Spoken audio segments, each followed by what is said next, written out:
What's up guys, welcome to our new channel. I'm in Vancouver as you can see, and today we're going to talk about private and public school and how that can affect you. Let's go. First of all, I want you to know that in order to go to a college or a university in Canada, your level of English must be intermediate or high. If your English level is not enough yet, don't you worry. We can help you understand how many weeks of English you need in order to have the English required from that school. If you want to know more on how to improve your English in or outside Canada, don't worry. We have a new channel list, Vancouver for Newbies, and you will find new videos about that soon. Please remember the first important rule. When you come to Canada to study English, you are not allowed to work. On the other hand, if you come to Canada to study in a college or university, you're going to be allowed to work 20 hours per week during your academic year and full-time during your holidays. But let's go one step at a time. Let's quickly understand the difference between public and private school. Both of them have pros and cons. If you look at public schools, the pros are post-graduation work permit. After 1 year of attending a public school, you're going to be eligible for a post-graduation work permit, which is a permit that allows you to work legally in Canada for 1 year. If you studied in a public school for 2 years, you're going to be eligible for 2 or 3 years of post-graduation work permit. And remember, the work done during your post-graduation work permits counts as Canadian experience towards your Express Entry or PMP. A public school requires a lot of effort, and the skills learned during that period are going to be very useful in the workplace. Public schools are also well recognized and will greatly improve your resume. The cons are, a public school will usually require you to take at least one English exam, such as IELTS, TOEFL, or Cambridge exam. In those cases, for example, for the IELTS, the minimum score required is generally a 6, but it depends on the course you take.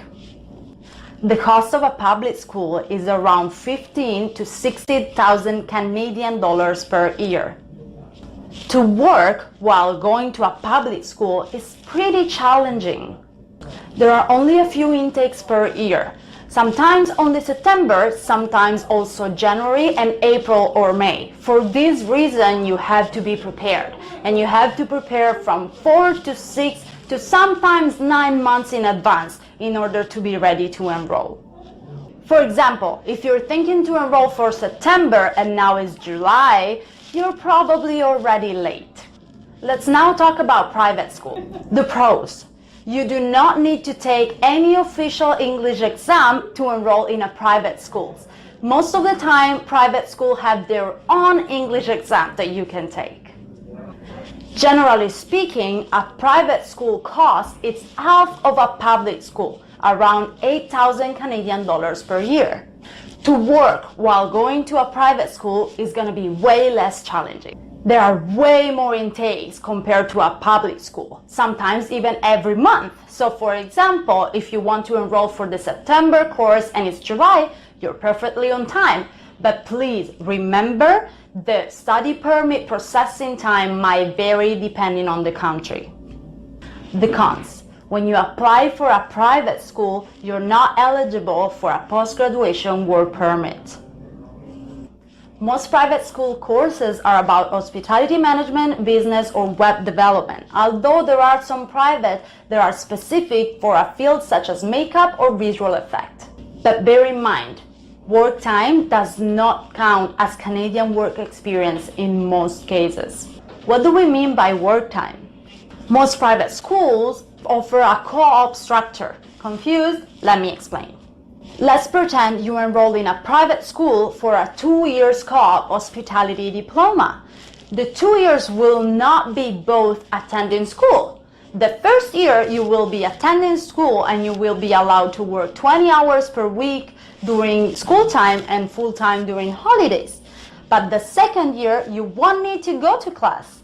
This is called the co-op work experience, where you will be asked to work in the field you studied for and you will be paid as a normal worker. So for example, if you enrolled in a hospitality course, you will need to work as a waitress or a bartender or a front desk clerk or anything related to the hospitality industry.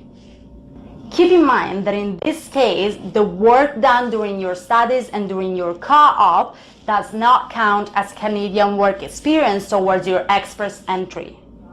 As always, there are some exceptions. For example, there are some private schools that are eligible for the post-graduation work permit, and there are some other schools that are public and do not require the IELTS or any other official English test.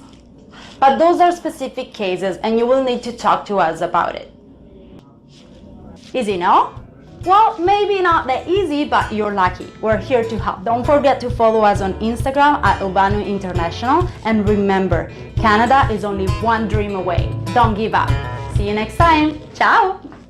I want to know all the ways that I can smile, nothing's or words. I need so much more. Do you really need those cars, money and stuff like that?